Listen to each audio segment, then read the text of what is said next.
જીવનને બધું ઈશ્વર કદાચ આપી દે, પણ અવલ બનાવવું એ સામાન્ય નહીં માનતા.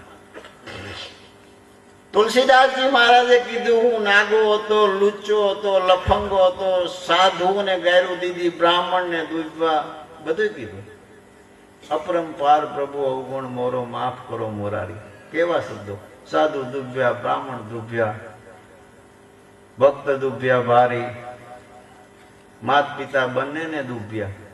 બોલો કેવો સ્વભાવ હોય છે એમનો! પાછા કેવા કામી હતા ને મોહિત હતા. તમે વિચાર તો કરો. જગતની પટમાં આજ કલાકારો ગાય છે ને આપણે સાંભળીને માથા હલાવીએ છીએ. બોલો. અને આપણે આપણી એબ હોય ને હંતાડવાની કોશિશ કરી, જીવિતા સુધી કોઈને ખબર ન પડી જાય. અને આ સંતોએ કીધી અમે આવા હતા.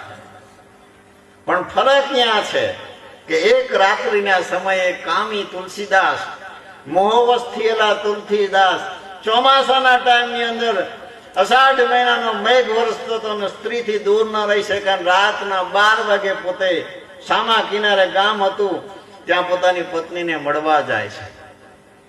નદીના કિનારે જ્યાં મળતું તણીને આવતું હતું, પણ મોહને અંધ બની ગયેલા હતા. સતી આંખે પોતાનું દેખાણું નહીં. એને લાગ્યું લાકડું છે. મળદા ઉપર બેહીને આમાં કિનારે ગયા. જૈન મેળી ઉપર રત્ના હૂતી હતી.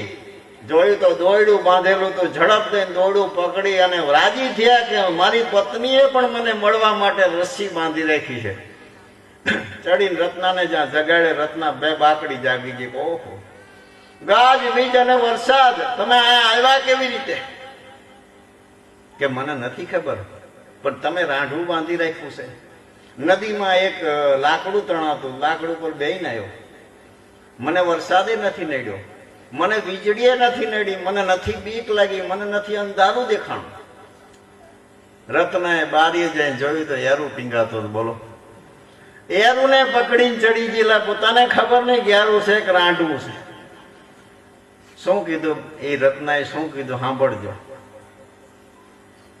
કે જૈસી પ્રીત હરામ સે એસી જો હરસે હોય,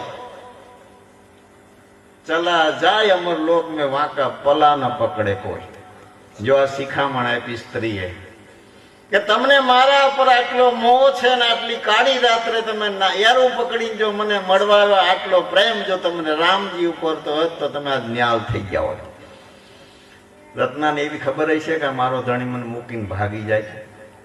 જો આ શબ્દ કેવું કામ કરે છે, ભાવ કેવો છે.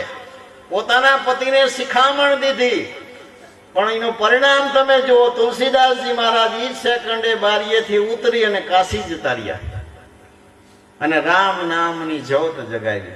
કેવી જ્યોત જગાવી! નાની નાની એક દાખલો છે. શબ્દ કેવું કામ કરી જાય. રત્ના પછી દુખી થયા છે કે મારે આવું ન કેવું, ઈશ્વરે બોલાવી દીધું. તુલસીદાસજી એનો અમલ કર્યો. તુલસીદાસજી વશિષ્ઠ રામાયણ વાંચતા હતા.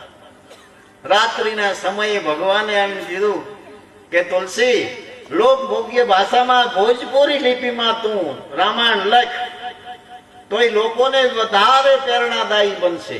એને આદર્શ લોકોને ફાવશે, એને ચાલવા માટે સરળ પડશે. ભગવાનના આદેશથી તુલસીકૃત રામાયણ લખાણી. એ પુરુષ ડાલડોલ જવા જતા. ડાલડોલ જઈને વરે એટલે વધે નહીં પાણી, ફાવે માણા રેડી દે ને. પરમાર્થી સ્વભાવ ને બ્રાહ્મણનું અંગ હતું. બાવળના મૂળમાં રેડતા. હવે આવડો બાવરિયો